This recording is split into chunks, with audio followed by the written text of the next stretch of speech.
Michigan State football, they are on their second bye week, and, well, how are the vibes in this one? It's weird. Yeah.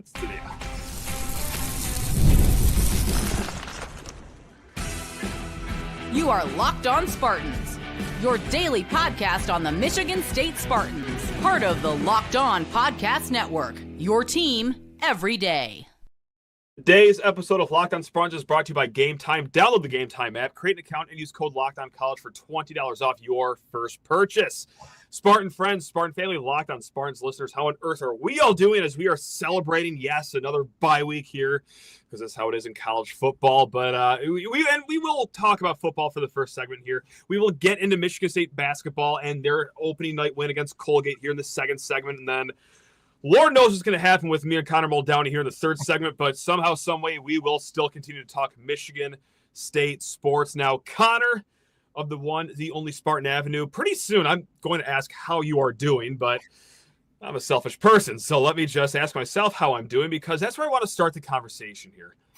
Like, how, as a Michigan State football fan, are we doing, Connor? Because here we are. 6 straight losses. The season has been lost for quite some time, but it really cemented itself with that just dagger of a loss on Saturday at Minneapolis. And then Sunday rolls around. No news comes out. Monday's pretty much done at this point. No news is coming out. It's pretty apparent that Jonathan Smith is still the head coach at Michigan State. And then I start to spiral. Then you start to read things, and you start to hear people and what they're saying that, yeah, Michigan State and that $33 million buyout, that might not be a guarantee. Sure, it pales in comparison to the $50 million that LSU just paid or Penn State just paid, but $33 million is still a lot of money, Connor. People just don't have that laying around here. So here I am, Connor. I'm a little nervous. Like, is there a world where nothing happens? Like, not just throughout the end of this year, but even after this season? Like, do you feel the same? Where are you right now? I'm sorry, I'm getting so high-pitched that, like, I'm probably shattering windows in people's car right now, but like I just, that's what happens when I get nervous. How are you feeling as a Michigan State football fan, Connor? I mean, I can't be hurt any more than I've been hurt. It's just kind of like good. we're just kind of living. We've dealt with this every year since 2021. It's just we're existing. Like, we exist from September, basically end of August until October. Mm-hmm. We exist with like happiness a little bit and like some sort of hope. Yeah. Hope. Yeah. And then there's one game at the end of September that takes us down a peg, but it's just like gives us enough hope. Like, oh, we had an offense. All right. Kind of cool. And then you kind of get the hope back, and then you get to October and you face, last year was 3 straight top 10 teams, I think. This year it wasn't nearly as tough, but we're getting our guts kicked in, Connor. Every year we just get our what's kicked in so hard there in our throat, basically. It's almost the same script every year now, and it's tiring. I'm tired. Tired is a good one. Nervous, tired, because I'm waving the white flag here. Like, obviously, I was one of the biggest proponents of this Jonathan Smith hire. Like, I thought he was a good hire. Like, I saw it at the time. Like, that was one of the best names you could bring in. And I was one of the people that were screaming the loudest, too, that, hey, he is the right guy because he has rebuilt Oregon State. That is not an easy job. They don't have the resources. They're in the shadow of Oregon. They play in a very competitive, back in the day, Pac-12. And I was one of the people screaming that this could take a few years. So I understand we're not even at the end of year 2. I understand if it sounds like I'm just getting a little jumpy here, but like, what have you seen the last 2 years that makes you think things are going somewhat in the right direction? That's what I always fall back on. Whether it's the identity of this team, okay, where's it at? You preach physicality. Hey, this team was supposed to be disciplined this year, or on offense. How on earth does the offensive line look worse than it did last year? How is your 4-star quarterback now benched this year? The defense, we all know the story with them. I mean, sure, they look a little bit marginally better ever since Joe Rossi came down from the booth, but God, where is this? Like, that's why I'm so, like, nervous that, like, oh my God, we're going to do this for another year. It's not just because I'm, like, a very jumpy person, which I am. It's not because I'm impatient. No, it's because, like, what have we seen that is showing signs of improvement here? I just like I'm just seeing the writing on the wall. Like, could it be that we're going to do this again in the offseason? Connor, I can't. Can I ask you a question? Go for it. What would have to happen for you to be sold on Jonathan Smith going into the offseason? Like, tell me everything that would have to happen for you to say to yourself, hey, maybe year 3 is the year, baby. I think he'd have to win out for sure. Okay. He'd have to win out, and he'd have to land a top 30 recruit, like keep a top 30 recruiting class. Yeah. I don't think either of those things are likely. No. I don't think that's gonna happen. It could happen. I mean, Penn State's kind of just as bad as us now. So, but Iowa's gonna run through us. It's not. I don't even know why I'm saying it. I don't see him coming back next year. I think we somehow find the 33 million, whatever it is, dollars that we need. Okay. That's a promise from Connor. Connor's going to pay it himself, guys. No. Wow. If anything, Generous. this is a promise from Matt. Matt said it first. He guarantees Jonathan Smith will be fired. No, I think I just don't think there's any way he survives this season. There's just no way. Jay Batt, first year AD. Yeah. He probably wants his own guy, I would assume. I don't think he wants to put up with another year of this mess. And like you said, they haven't shown a single sign of improvement in any, like, offensive line worse, defensive line worse, defensive backfield worse, linebackers maybe better. They're fine. Yeah. I do like Jordan Hall. He's good. Yeah. Jordan Hall's great. Wayne Matthews played really well last game. Like I other than that, I feel like we've gotten worse in every single aspect of football. Can I read you an email? Sure. And like this has come from Matt C's mouth, not mine. But although I do agree with him, we don't agree often, me and Matt C. But this one, we're kind of getting on the same page here. He writes into lockedonspartans@gmail.com. How sad is it that MSU football has fallen so far down that half this fan base and MSU want to praise them for showing effort and not quitting? It's pathetic where the standard is now. We are literally handing the players participation trophies and snacks after each loss if it doesn't look too bad. Now, look, I know it's a very thin line between like talking about what you saw and being a little bit too rah-rah. But yes, like the defense looked better last week against Minnesota. They looked fine for most of the game against Michigan. They showed effort. Look at Joe Rossi and his energy on the sideline. But like, hot damn, like, should that not be the bare minimum here? Like, this is how bad it's gotten. We are losing until last week. Games by double digits. Last week we covered that 3.5 point spread, but like,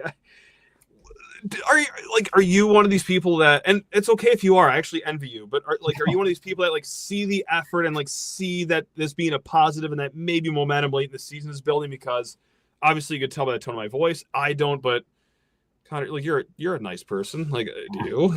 It's yeah, you definitely recognize the effort, but I don't think that I'll ever celebrate it, especially in the sense like you're supposed to be like you're getting paid to try. So yeah, I mean, you can see the effort and recognize that they haven't quit, but like ever since that defeated with dignity State News headline, I don't think I'll ever applaud it, at least not publicly. I actually didn't hate that defeated with dignity State News headline back in the day. That was not the best. It was not the best. It could have gone better. It could have. It was an apt headline of it was a good try. Game, it was a but good man, try. did it come against the wrong opponent? Because Michigan fans were going to take that and run with yeah. that, and they have. Like I would have the same thing. Like that's not a knock to them. I mean, but that it was served up to them. Yeah, it was kind of a softball right down the middle. Yeah. But sometimes this year, I don't even feel like they were defeated with dignity, man. And that's how we've gotten to this point where, look, UCLA, they sleptwalked during their entire homecoming game in a must-win spot. And maybe like that's now why that, the defense looked really good the last 2 weeks. Hey, they didn't just fall asleep in the second half, or they kept trying. Like, yeah, that's true. That's good improvement since UCLA. But like, what are we doing? Like, I miss having legitimate conversations about football, Connor. Yeah. Not just pointing out just some nice things that happened in another loss, but like, hey, that's our reality. That's our reality. You know what else is a reality, Connor? What? I'm sorry. No. I don't have anything good to say. I don't have anything good to say. I'm just going to keep my mouth shut. You know what? Can we find good things to say? In Michigan State 80, Colgate, the Raiders, of which I found out today. I had no idea. I thought they were the Bears for the longest time. The Raiders A nice 69. Can we find good things to say about that? That was nice.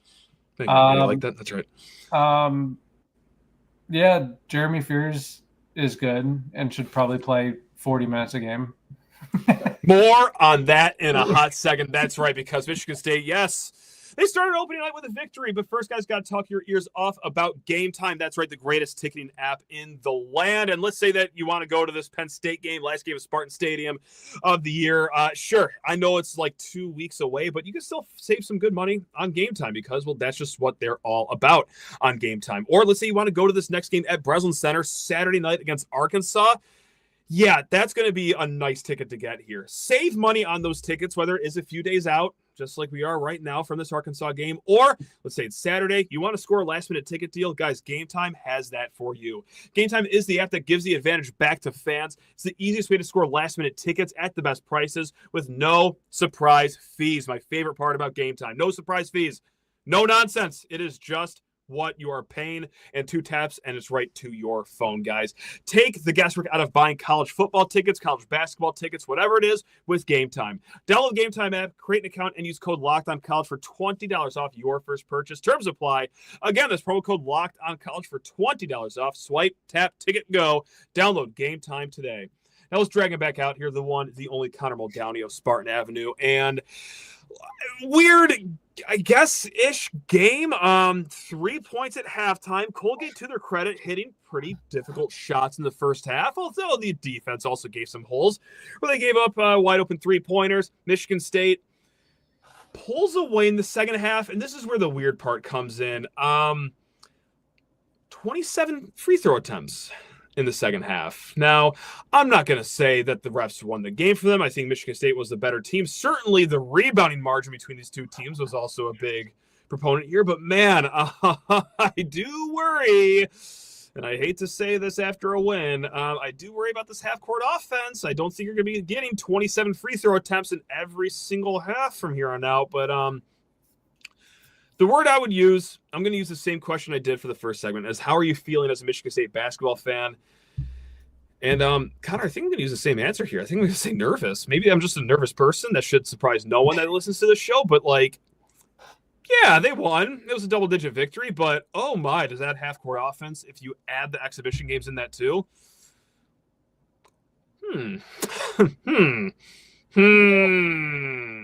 Okay.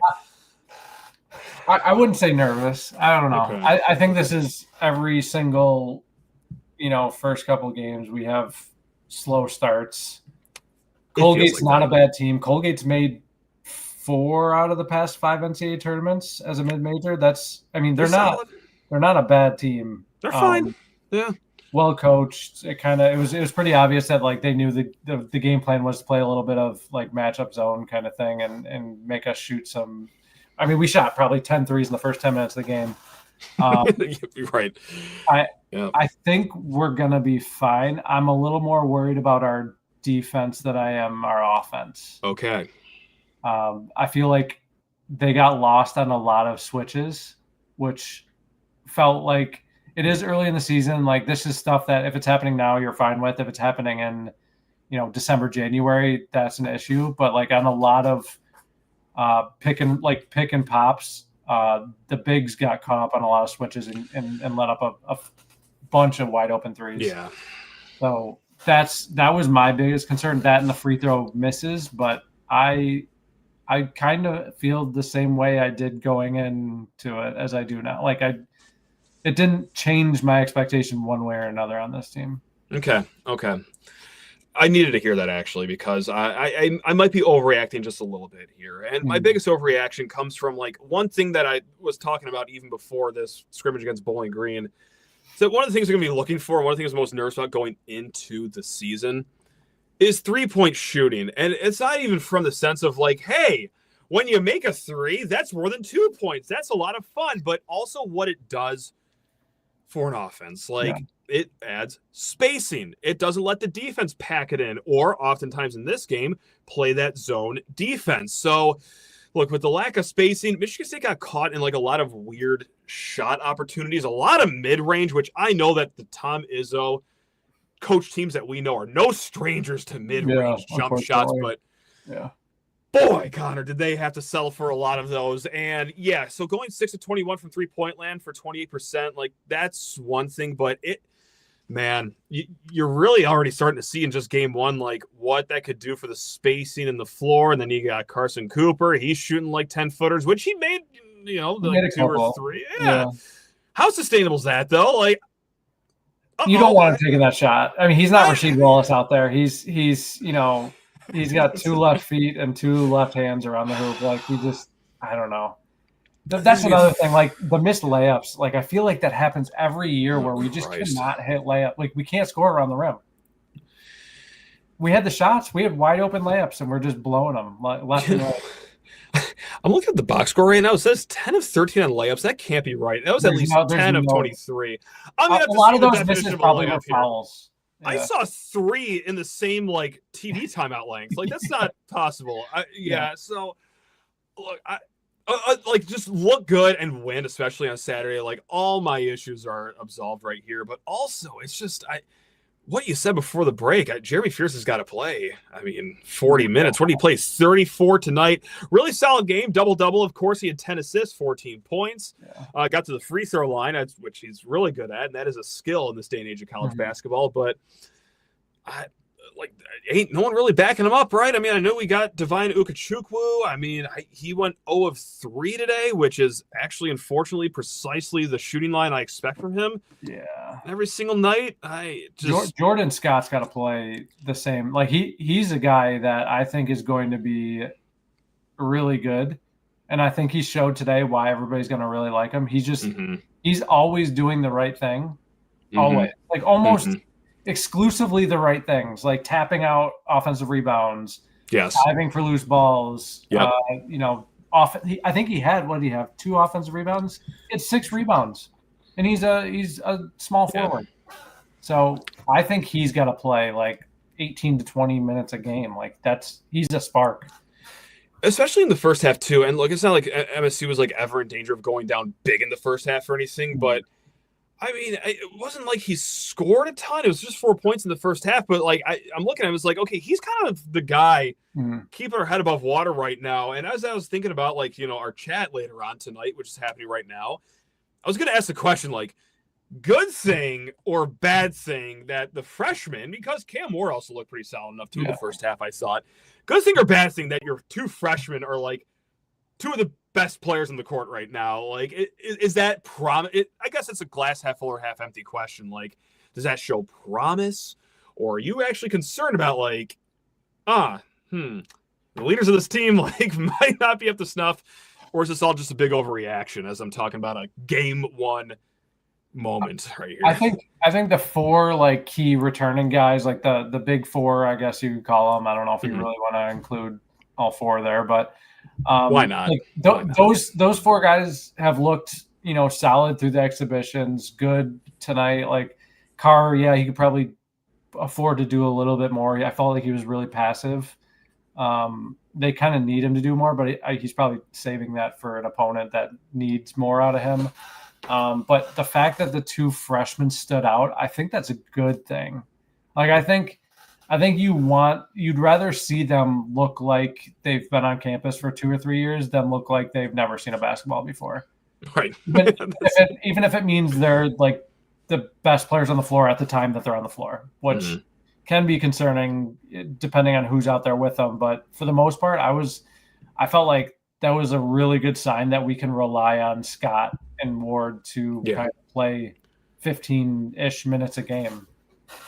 I'm inspired with what I've been seeing from Scott. Like, and this is going back to it's meaningless on the record books, but the UConn game, it's not like he lit up the box score, but he looked good. He looks like he belongs, doesn't he? And like, that's all we want out of a freshman. He took a shot today that I was like, I don't think I've ever seen a freshman do that. And like, not even like, let alone first game, but ever. Except for Jace, obviously. But he caught the ball in the corner and pump faked and drew the defender. Like he had the defender jump at his pump fake. And he took a step to the left instead of passing it. He took the shot. Like I've never seen such confidence. I don't think he made it, but like that's beside the point. Hey, but we want confidence. Give me confidence over like timid and like just jacking up threes. Give me confident like contested threes. I don't care.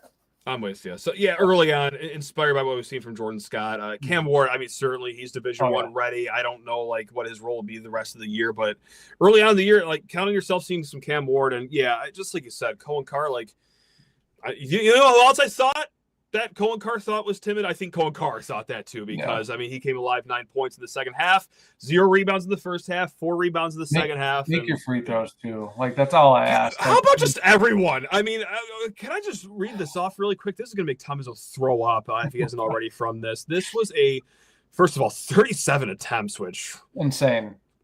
Lordy. 24 of 37 for a smooth 64.9%. You got to be shooting 70 to 75 minimum if you want to win the Big Ten. There's just no way. And if you want to win Saturday, too, because I'll tell you what, you ain't getting 37 attempts on Saturday, and you got to make more than 24 free throws. I don't know how you got to do it, but just figure it out. I've got a question blending basketball and football and fandom. Coming up here in a hot second, Connor. But first, need to talk everyone's ears off about FanDuel, America's #1 sportsbook. Now, if you're like someone, I'm not going to say if it's me or Connor, someone caught Colgate plus 22.5 tonight. Again, I'm not going to say, would I ever bet against Michigan State? No, not me. Maybe. Anyway, guys, it's about college basketball, college football, obviously, NFL. You've been doing it with FanDuel, but how about NBA? There's no better place to get in on all the action than with FanDuel, the official sports betting partner of the NBA. Now, even if you miss the start of the game or you want to ride the hot hand, FanDuel has live bets on everything on who's going to score the next basket, the fourth quarter comeback. Plus, you can even combine your live bets into a same game parlay for a shot at a bigger payout. It keeps every game more exciting, especially when your team is making that late game push. And right now, hey, if you're new to FanDuel, it's just going to get even better for you guys. New customers get $300 in bonus bets when your first $5 bet wins. Head to FanDuel.com to sign up and play your game with FanDuel, official sports betting partner of the NBA. Connor Muldowney, I got a question for you. Mm-hmm. I'm a genie. I just imagine I just painted myself blue, popped out of a lamp, and here I am. I'm going to give you 3 straight wins for one of these teams. Michigan State football or Michigan State basketball. Basketball. Not even letting the genie sit at the table right here. There's just no shot. I was afraid that. Yeah, there's just. Damn, I really thought that was gonna be a good question, but that was too quick. Don't get me wrong. It is a good question. No, I don't think it is actually. Come to think of it, I mean, if you look at the schedule, it's a good question. It's a good question. So, because obviously, here's what's at stake for football, right? 3 wins, you're going to the Game Above Sports Bowl. Yeah, you get to tune up the Ohio Bobcats in the Game Above Sports Bowl. Who wouldn't want to see a 13th game of this, Connor? Right? Like, honestly. Who's not having fun? Yeah, that would be. You know what would make this season more fun is if we made it longer and waited weeks more before we made any decisions regarding the future of the program. I think that would make it better. Yeah, and then ending it with a loss to By Job and the Miami of Ohio Redhawks at the Game Above Sports Bowl. Yes, that'd be great. So obviously, look, there's 3 games of substance for football. You win the next 3 games, you're in a bowl. And I can't stop laughing because this is the sad state that we're in right now. And if I wasn't laughing, I'd be crying. Whereas basketball, look, they are 3 good games coming up. It's Arkansas, it's San Jose State, I believe, and then Kentucky, Champions Classic. Yeah. 2 of those are going to be like ranked games, obviously, unless Kentucky falls off a cliff the next 10 days, which I don't assume. But yeah, like, do you take 3 straight wins to get you to a bowl game for your football team, or do you take 2 ranked November wins and then a 3rd against the other Spartans of San Jose State? Listen, I've seen Tom Izzo win like 7 straight quad 1 games to end the season. Mm-hmm. I haven't seen my football team win 2 straight games, and I don't know, when was our last, other than beginning of the season, non-conference play, that doesn't count. When was the last time we've won 2 straight Big Ten games? It has to be 2021, right? I would assume. Or, maybe 22. Did we beat anyone before or after Illinois? Hold on, quick research. Hold on. There's no way. Let's get the game show music. Let's see. If it's not, Connor, come they on. did. How could you forget at Illinois followed with a win against Rutgers? How could you forget? I tried to forget the fact that we missed that field goal against Indiana with a bowl game on the line from like 20 yards away. What was that? Ben Patton, I think was his name. That was General Patton that missed that. Yeah, didn't you get great flashbacks of that when Connaughton missed his kick at Minnesota from 24 yards out? Like that was. I was brought back in my family room like 2 years ago watching that very kick, as if like the day was yesterday. Like right when Connaughton missed that kick, like I was just throttled back in a time machine to 2022 watching Patton almost miss the net on that kick.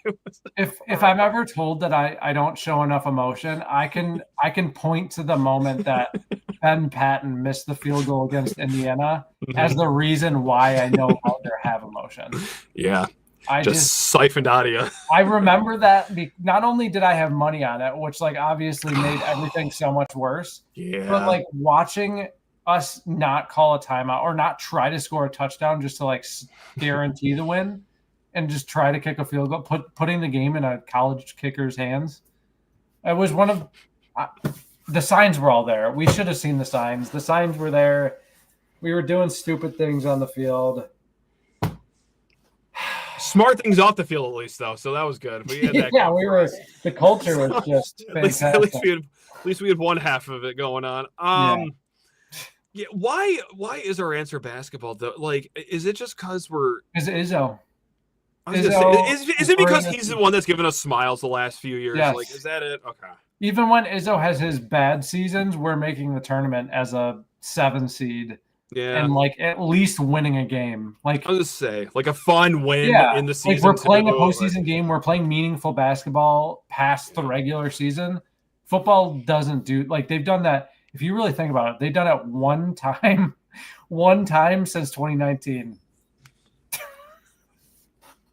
Would you pay? Would you pay $20 out of your own pocket to see Michigan State win the next 3 football games? Or like, are you just so done with the season at this point? Okay. No. Okay. I mean, only if I was told that like there'd be a guaranteed coaching change. I don't got that for you. I just all I got is a Game Above Sports Bowl sweatshirt. $20? No, absolutely not. Yeah, that's all I got. $5 maybe, but you'd have to throw in like a small pretzel from the concession stand or something. I could do that for you. Yeah. I think a small pretzel costs more than $5. So technically I'm making yeah. Okay. Yeah, but no, I wouldn't, honestly. Would you? I should probably wrap the show up right now. Yeah, you know what? We're going over on time.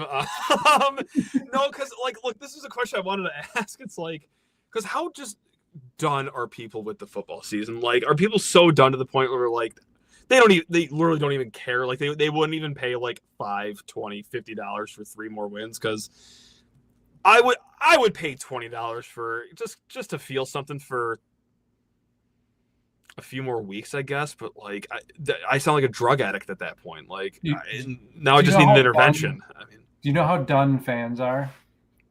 If it weren't for that referee mishap, I guess I could call it, at the end of overtime or in overtime, I don't think a single person would have read any post-game content about Michigan State football. I think you're right. I mean, like not to talk shop and like not. I was celebrating that almost. I was like, yes, because, yes. Let's talk shop here. Yeah, because you're in the content business. Look, I said to myself, I said out loud to my wife before the game, I was like, this post-game show is gonna be like the most low-rated show, no matter what happens. No one cares anymore. Like, look, people got really fired up after UCLA because that was embarrassing. And then Indiana, Michigan, that show, because that is a very fiery. You get them after a while, yeah. It is obviously going to do well, whether it's State fans, Michigan fans, whatever. Who could have possibly cared against this Minnesota game? And then that call to steal the game, I was like, if not for nothing else, that's going to do really well with the numbers. But, like, oh, man, that's not how I wanted things to go tonight. Like, I wanted this to be easy, whether it was a win or whether it was just an easy loss and we could all just move on to the next chapter of why this all has to end. But, nope, it had to be the weirdest, most inconvenient way to lose. And, like, that just got people roped back into it. And I was like, oh, maybe it could, like, double it up and, like, Jonathan Smith will give a fiery quote in the postgame. No. That's – no, it just I thought it was late. Yeah. I think we all did, Jonathan. I think we all thought it was a little. They were lined up for the next play. I think that everybody thought that was late. You could have. Yeah, well, Alessi was doing his cadence by the time they called it back. $33 million richer. Take a fine. I'm gonna get upset again. I told myself I was over this. I read the quote like on the show in the post game because I was reading it off Twitter, and then after I did the episode, I watched the video. I was like, please tell me he had passion. I know he has the personality of an ironing board. Like, I understand, but please just one time show that you're upset. And then, like, he didn't even address his opening comment. Of course, it was the first question asked, and then it was like, yeah, the call just came in late. Someone was just convinced that they had the better look. Like, oh my God! Like, what would you be upset about? Part of me feels like he's almost trying to get fired so he can get the buyout. Like, part of it, like, what about him? Like, if someone was like, yeah, he's actually trying to lose. Like, he's trying to do this so he can get fired. Like, what would be the argument against it? That's, you know what? Like, what has he done? You caught me in a moment over the weekend. Like, I got an email that was basically like that. Like, I'm convinced he is trying to coach himself out of a job. Argue it. And then I'm like, well, I just flatly can't believe that like a guy would try to do that. But also, like, I guess I don't have evidence or an argument. So like, what has he done to make you think like, okay, like right there, he was actually trying? Like, what is he? Maybe bring Rossi on the field, but that's the was that a Rossi decision? Like, that's the thing. But that's just like, all right, I don't want to do it. You do it. Come down on the field. You do it. Like, that's just, I don't know. I call me a tinfoil hat conspiracy theorist, but like he looks like he's trying to like, it looks like he's not trying. I don't know. I mean, I know that's not. I know he's a college coach. Like, they're not actually trying to lose, but like, I know. He's not trying very hard. I'd love to argue on it, and like in my heart of hearts, like, no, I don't think so. But at the same time, like, I don't have like evidence A, B, and C to tell you like, oh no, this is what. We all have the same set of eyes. I mean, we're all seeing the same thing every week. We got to push the conspiracy. We're going to push it. I will. All right. It's a bye week. Got to fill up content somehow. I mean, I forgot. Oh. Well, actually, no. Yeah. Guys, if you have any more mailbag questions, lockedonspartans@gmail.com. We got a few after the game that we're going to get to on tomorrow's show later this week. We're going to have Corey Robinson of 24/7 Sports on. We're going to talk with Locked On Razorbacks about this upcoming game. We're going to talk with Brian Smith of Locked On The Portal again later this week. We've got a whole lot coming more, guys. So batting first had to be Connor Muldowney, which, like, Connor, I know I said this before we recorded, but, like, I didn't do this on purpose. We had the conversation arranged before the James Madison game a few years ago. And then, like, when Michigan State was up just 3 points at halftime, and I thought, oh, my God, I got to talk to Connor on opening night again. All my nightmares about to come true. Like, it was close. No. There was never a doubt. Never a doubt. Once I got, like, 5 points in the second half, I started to drop my shoulders a little bit, be like, okay, it's going to be okay. But, man, I'll tell you what, flashbacks to a few years ago where it's me and you talking about an opening night loss to James Madison. Woo! Yeah, when they hit the three to turn it to a 9-point game with about a minute left, I thought Iowa all over again. I just another good memory. We're just playing the hits here to end this show. Yeah, that was a good playing. It's Connor of Spartan Avenue. You're the best, man. Really do appreciate you, guys, and all the viewers, all the listeners, especially this late at night. If you're watching the live show right here, thanks a lot, guys, for tuning in. Until next time, because even though it's a bye week, we're still doing this 5 days a week because what else would we do with our time? All right, guys, take care of yourselves. Love you all, especially you, Connor. Go green. Go white.